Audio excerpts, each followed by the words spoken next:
Hey there, baby. Is it just me, or has 2026 really felt like a renaissance of cinema? I feel like after being let down, like I feel like a lot of stuff post-COVID was not desirable at the box office, but 2026 has had a jam-packed lineup throughout the whole year. And in the first 7 months, we've had everything from Iron Lung in January all the way to last month's Spider-Man Brand New Day, which just hit $2 billion, making it Sony's biggest release. Today, I will be discussing 10 movies that are coming out in August alone of 2026. These will not be in any particular release date order because by the time that you're seeing this video, the majority of these movies will have already premiered, but I will be saving my most anticipated movie, which is going to be Batman Nightfall Part 1 for the end, just because I had the most stuff to say about it. So I don't want to like talk your head off about that and then there's like 10 more things to talk about afterwards. Like if you see all of these, this is like 9 different movies right here, and then I have 2 pages worth of stuff to talk about for Batman. But I will start the list with my second most anticipated movie of the month. The Dog Stars is set in a post-apocalyptic world where it follows a pilot played by Jacob Elordi. This movie really does have an all-star cast lineup. Jacob Elordi, Margaret Qualley, Josh Brolin, and Allison Janney. Are you kidding? I would watch anything that woman does. In a special look that they just released this past week, Ridley Scott says that they filmed everything on location in the Italian Dolomites, which is like just a dream come true. Everything, the visuals in the trailer were beautiful. It seemed like all of the actors have really great chemistry on screen. The way that I'm explaining it is probably not doing it quite justice, so I definitely recommend please go check the trailer. Please go check the trailer out for yourself. In it, you'll see that the trailer feels very intimate. Hopefully you'll get a feel for that chemistry that I'm talking about that you're seeing on screen, and maybe you want to see it just as much as I do so that we can talk about it. The next movie on the list is The End of Oak Street starring Anne Hathaway. This movie, when I first saw the trailer, it did look a little bit silly. Basically, their whole neighborhood gets picked up and put in like dinosaur times, so they're naturally combating that. I will say I have seen some people talk about the movie because this movie, I think it came out yesterday or a few days ago on the 14th.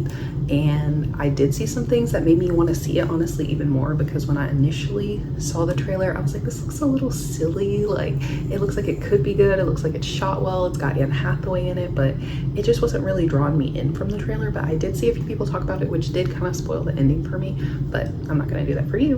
And I still do. It honestly, like I said, it made me want to see it more than the trailer did itself, seeing someone else's review afterwards. But yeah, basically they get pushed back in time, their entire neighborhood, and they're like battling dinosaurs in the trailer. Someone literally said it's putting the new age Jurassic World movies to shame. So I was like, okay, yeah. Following up next on the list, we'll be sticking with that kind of silly theme, and the movie is Spa Weekend. This movie, when I watch the trailer, it just makes me want to get my girls together, have a bottle of wine, get brunch, or do whatever. It seems like a movie you go to brunch, get drunk, then you go see the movie with your girls, and then you guys like go get more food afterwards. That's how it makes me feel. In the cast, I don't know, the actors are acting, the actors are getting paid, okay? Rent was getting low, okay? They couldn't do enough brand deals to save their lives, so they are back on the big screen. Because when I tell you this movie has Leslie Mann, Isla Fisher, right there alone, wife material. I would see anything that they were in. Leslie Mann is hilarious. But alongside Mann and Fisher, I love Isla Fisher. Like, you don't understand. You don't understand. I was obsessed with Now You See Me when it came out, to the point where I literally spent time, I was in like middle school, I was in like 6th grade, and I literally wrote an entire sequel to the movie. I wrote an entire sequel to the movie because that's how obsessed I was, and I thought like Jesse Eisenberg was gonna read it and pick it up, and Woody Harrelson was gonna fall in love with me, but still waiting. Oh, I didn't even tell you who else was in the fucking movie. I think that the last thing that I was talking about before my phone ran out of storage again was Spa Weekend. Back to where we were. Alongside, okay, let me just start this all the way over. Okay, Spa Weekend is gonna have Leslie Mann, Isla Fisher. It's gonna have Michelle, took my glasses off, hold on. Michelle Buteau, which she's really funny. I like this one show my friend put me on. It's called Survival of the Thickest. It's like her show on Netflix. So if you've seen that show, that's probably where you know her from, but I think she's been in a few other things, as well as it's gonna have Anna Faris in it, which I like seeing Anna Faris in this kind of role because I feel like a lot of the time she's like, duh. I mean, I think that she'll still have like her own, you know, spin on the character, but even from the trailer, it just seems like a more well-written role than some of the other ones that I've seen her in, and I really like that. Yeah, this is just another chick flick, but behind the camera, we do have John Lucas and Scott Moore, who have brought us The Hangover, Bad Moms, and Bad Moms Christmas, and 21 and Over, which I have a soft spot for the movie. It's like very nostalgic for me. It makes me want to text my best friend back home because I feel like she's like one of the only other people that have seen it if I talk about it. But with the cast and crew both being great, I think that we can expect some good laughs from this movie. All right, let's try to speed run the rest of this video because this is the third time I've had to take a break and delete stuff out of my phone that I literally like. I don't want to delete any of my memories. I mean, I could delete like 5,000 selfies of myself and my boob, but shit would stress me the fuck out. I have to take a shot. So anything that I say from this point on is liable to be disturbed. It's like it makes me just want to read my script directly from my book because I can't afford like 10,000 takes and stuff. Like it's not even a full script, it's just like notes on each movie that I'm trying to make points on. Next on the list, we have an action thriller that is starring Samuel L. Jackson and Eva Green called Just Play Dead. In the movie, Sam's character has been embezzling money from a company for, let's say, 20 to 30 years, and he's about to go to prison. So to avoid that, he plans to fake his own death with his wife. He tells his wife his whole plan and the parts that he needs her to be a part of. But on the back end, his wife is planning to betray him with the same person he's planning to frame. This is all in the trailer. And they want to kill him for real, so that way she can collect all of his insurance money that they were planning to live off after he fakes his death and goes off the grid. It's got Samuel L. Jackson in it, so that's definitely putting it higher up on the list for ones that I want to see. I'm definitely intrigued by the plot of the movie from the trailer, but I am interested to see how they're actually going to execute this and if they're going to be able to like tie the story up nicely. The next movie on the list has already been out for quite a few weeks now. It came out August 7th, so you may have already seen it. It's called One Night Only. I have some mixed opinions about the idea, like the premise of the movie itself. In One Night Only, sex is illegal for single people all but one night of the year, so essentially it's just like The Purge but for horny single people. And I literally wrote essentially a purge for horn dogs. The reason I have mixed opinions on this is because I feel like in the real world, this would be a very fucking terrifying situation. I mean, obviously you can't base every movie around how it would be in the real world. Like The Walking Dead, of course we don't want fucking zombies running around, but I mean, honestly, me, I'm surviving. I think the worst part is knowing that some people that I really fuck with and I care about, they're not surviving. So it's like, do I put them out of their misery early? Do I try to bring them along with me and risk getting myself killed? Yeah, that just sounds super, super terrifying. Like, imagine being a woman and all the single men in the world can't fucking have sex except it's illegal except one night. Although, I mean, it doesn't stop them. It's illegal. Like, what I'm talking about is illegal in the real world. It doesn't stop them from doing it, but I don't know. It just sounds like a lot of fucking pressure. I would not be leaving my house. I would be in my underground bunker. Fuck, you guys weren't supposed to know about that. In my notes, I wrote that it wasn't high on my watch list. It's not, but I want to see it. It's something that where it's like, okay, when this comes out on streaming, like I'll watch it and give it a try because I'm a little interested, but I don't know that I probably won't pay to go see it in the movie. There's a lot of other movies on this list that I would like to go see, and I just moved to a new city. It already put me seeing Spider-Man Brand New Day behind track for like 4 days. I wanted to go see it Thursday night, but I was like in the middle of moving, and so it's just been a little complicated and everything. So I don't know how many of these movies I'll actually make it to the cinema to go see. The theater. But this one is one that I'll probably just wait till it comes on streaming because I'm sure it'll be there soon. I literally saw ads for it on TikTok. Like some of these good movies on the list I haven't even heard anything about, but this one I saw a fucking ad on TikTok for, so I'm sure it'll be on streaming soon enough. But to redeem the movie, it does have King Princess in it, and as well as Maya Hawke, so that is making me a little bit more excited to see it. Next on the list, luckily, since I keep running out of storage, is one that I don't have much to say about. Insidious is getting its 6th installment. It's called Out of the Further. I did a little research on the film, but stuff like this is really not up my alley. I'm not gonna ever watch this, I hope. But it's getting a 6th movie. It's called Out of the Further, I believe, and basically like one of the ladies in the movie can bring stuff out of this like demonic realm into the real world, and they learn that, so they latch onto her, and I'm sure it's not good. But I'm a puss. I can't watch horror movies. I want to appreciate them and watch them, but like we're definitely watching it during the daytime. I need a fucking boyfriend before I watch any fucking horror movie because I'm I'm scared. I'm scared. The fuck? Like, I already have so many diagnosed issues. Like, you think I want to pay to go sit in a dark room and be fucking scared? No. So that's all that I have to say on that. The seventh movie that we'll be talking about today is called The Wrong Girls. I love a good stoner comedy. Like, if you ask me what my favorite genre of movie is, I would probably say stoner comedy. Like, all day, every day, I want to watch Dude, Where's My Car, Pineapple Express. I want to watch The Players Club. These are stuff that I would like. I love those raunchy, off-color movies. I want to watch Baps. I wouldn't really like consider that a stoner film per se. I honestly just recently watched it this past year, and I can't believe I hadn't been watching that. Like, if I had seen that at my young age, I'd be an even better bitch than I am right now. When I watched the trailer for The Wrong Girls, the plot definitely seems messy, which, I mean, okay, stoner comedy, but like, I really hope that it's like executed well enough to feel like a fully developed movie from start to finish, even if the plot gets a little wacky. I don't know, like I said, it looks a little messy, but what do you really expect from the people who brought you Sausage Party? Something that I learned about the movie that made me want to see it even more. I already wanted to see it since it has Seth Rogen in it. Dylan Mayer will be making her directional debut, and she is the wife of Kristen Stewart, which I learned.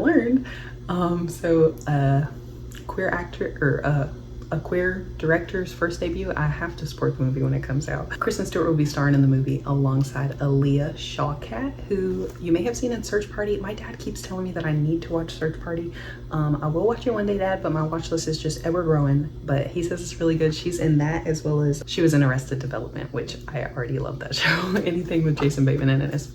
In this movie, we will also be getting appearances from, like I said, Seth Rogen. I don't know if he has anything to do with the production of the movie, but I know that he will be playing a character in it, as well as Lakeith Stanfield. Oh, something about that man. Something about that man, come get me. This one, like I said, I love a good stoner comedy, so it's definitely one that I'll be going to see. Will I go see it at the movies, or will I see it stoned out of my mind at my house? I don't know. TBD. Next up on the list, we have 2 honorable mentions. I feel like I keep saying next up, so every time I say next up, take a shot. Go back and rewatch the video, and every time I say next up, take a shot. The first honorable mention, this movie again has been out for a few weeks. It came out August 7th. It is the biopic of Anthony Bourdain's life called Tony. I did learn it's not about his whole life. It follows him through one summer. The reason this is an honorable mention is because I want to make a separate video all about documentaries that have come out this year, or that will be coming out later in the year. And I kind of want to talk more about the video. I want to talk more about the movie in that video, even though it doesn't necessarily meet the criteria for a documentary, since it is like a acted out biopic of it. But I absolutely love Anthony Bourdain, so I'm excited to see the movie. And he's talked before about now I'm going in depth about the movie, but he's talked before about like how his past, how he had a lot of stuff handed to him, and he didn't really have like a good perspective on the world. So I think that this is supposed to be like his first real culinary experience, where he's kind of getting his ass handed to him, where it's like you feel like you're at the top of the food chain, but in the kitchen you're the fucking dishwasher right now. Our second honorable mention will be our first animated film mention of the video, and it is called The Last Blossom. It was released last year in Japan, but it is coming to theaters on August 30th. And in the film, it follows a former Yakuza who is awaiting a lonely death in his cell until he takes us through a journey through time and memory of his life leading up to everywhere where he is at now. Maybe you've already seen it since it did release overseas previously. I hear that it's a tearjerker, that it touches on sacrifice and redemption. I'm actually really excited to this movie. This is higher at the top of my list than some of the other ones. I am so scared for my phone storage. Like, look at how much notes that I have to talk about Batman. If you have not watched the Batman Nightfall Part 1 trailer, pause the video,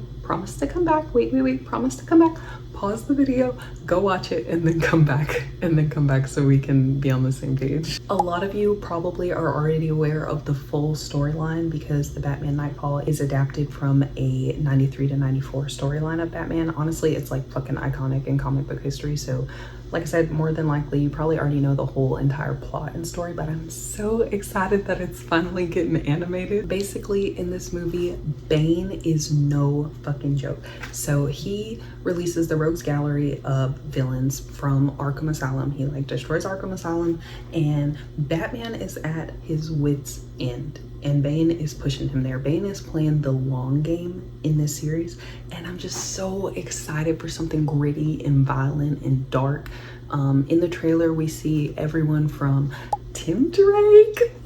We see everybody in the trailer, from John Paul Valley to Riddler to the Joker, Two-Face, Mr. Freeze's costume design. Like, I paused it right where Mr. Freeze was at, and honestly, just the overall animation is something that's making me really, really fucking excited for, which I feel like some of the recent Batman animations that we've been getting have fallen short and left me longing for more. Like, I really did love Amazon Prime's Batman Cape Crusader. I watched the first season. Season 2 just came out a couple weeks ago.